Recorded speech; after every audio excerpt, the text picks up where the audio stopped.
வணக்கம். தமிழக சட்டமன்ற தேர்தல் 2026 அன்று இந்த விரலால் ஓட்டு போட போகும் தமிழ் மக்கள் அனைவருக்கும் வணக்கம், நன்றி. அப்புறம் நீங்கள் 2021 இந்த விரலால் ஒரு அழுத்தினீங்களே திமுக. அந்த திமுகவை பற்றி உங்களுக்கு என்ன தெரியும்? அந்த திமுகவை பற்றி உங்களுக்கு என்ன தெரியும்? ஓட்டு போட உங்களுக்கு என்ன தெரியும்? தெரிஞ்சாலும் உண்மையாக, தைரியமாக, உண்மையான வீரமாக ரோசா சூடு சொல்கிற பேசுவீங்களா? சொல்லுவீங்களா? நான் சொல்கிறேன். கரூரில் 41 பேருக்கு துரோகத்தை பண்ணிவிட்டு திமுகவால் எப்படி விழாவை கொண்டாட முடிகிறது? எப்படி பேனரில் சிரிக்க முடிகிறது?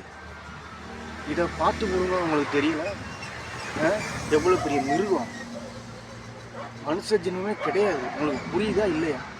உண்மையிலேயே கோச்சிக்காதீங்க. ஓட்டு போடுற நீங்கள் மனுஷனா மனுஷி இல்லையா? உங்களுக்கு 6வது அறிவு, மனுஷனுக்கு 6வது அறிவு, 7வது அறிவு, 8வது அறிவு இருக்குது. உங்களுக்கு இருக்குதா இல்லையா? கோபம் மட்டும் படாதீங்க. நான் உங்களுக்காக தான் பேசுகிறேன், நல்லதுக்காக பேசுகிறேன், நல்லது நடக்கணும்னு பேசுகிறேன்.